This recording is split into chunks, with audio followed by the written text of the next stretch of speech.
എറണാകുളം അങ്കമാലി ടൗണിൽ ഓടിക്കൊണ്ടിരുന്ന ഒരു കാറിന് തീപിടിച്ചിരിക്കുന്നു. ക്യാബിനിൽ നിന്ന് പുക ഉയരുന്നത് കണ്ട് യാത്രക്കാർ ഇറങ്ങിയോടി. 3 പേരാണ് കാറിൽ ഉണ്ടായിരുന്നത്. അങ്കമാലി ഫയർഫോഴ്സ് സ്ഥലത്തെത്തി തീയണച്ചു. പുലർച്ചെ 5:40 അപകടം. യാത്രക്കാർ സുരക്ഷിതമെന്ന് കരുതുന്നു. വിവരങ്ങളുമായി അക്ബർ ഷാ നമുക്കൊപ്പം ചേരുന്നു. ആ ദൃശ്യങ്ങളാണ് പ്രേക്ഷകർ കാണുന്നത്.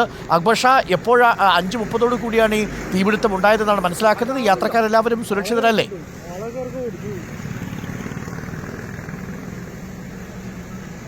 അരുൺകുമാർ, ഇന്ന് പുലർച്ചെ 5:40 കൂടിയാണ് അങ്കമാലി ടൗൺ പരിസരത്ത് വെച്ച് ഈ അപകടം ഉണ്ടാകുന്നത്. ഓടിക്കൊണ്ടിരിക്കെ ഈ കാറിന് തീപിടിക്കുകയായിരുന്നു. കാറിൽ 3 പേരാണ് യാത്രക്കാരായി ഉണ്ടായിരുന്നത്.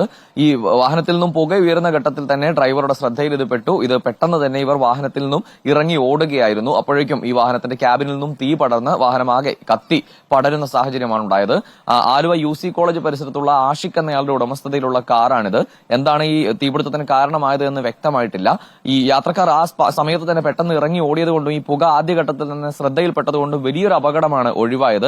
സമീപ ദിവസങ്ങളിലെല്ലാം തന്നെ ഇത്തരത്തിൽ വാഹനത്തിന് തീപിടിച്ച ആളുകൾ വെന്തുമരിച്ച വാർത്തകളൊക്കെ പുറത്തു വന്നതാണ്. എന്തായാലും ഇവിടെ ആർക്കും അപകടമൊന്നും ഉണ്ടായിട്ടില്ല. ഉടൻ തന്നെ അങ്കമാലി ഫയർഫോഴ്സ് സ്ഥലത്തെത്തി തീ അണയ്ക്കുന്ന സാഹചര്യം ഉണ്ടായി. ചെറിയ പരിക്കുകൾ ഒഴിച്ചു നിർത്തിയാൽ വലിയ മാരകമായ മുറിവുകളോ പരിക്കുകളോ ഒന്നും ഇല്ലാതെ തന്നെ യാത്രക്കാർ രക്ഷപ്പെട്ടു. അരുൺ.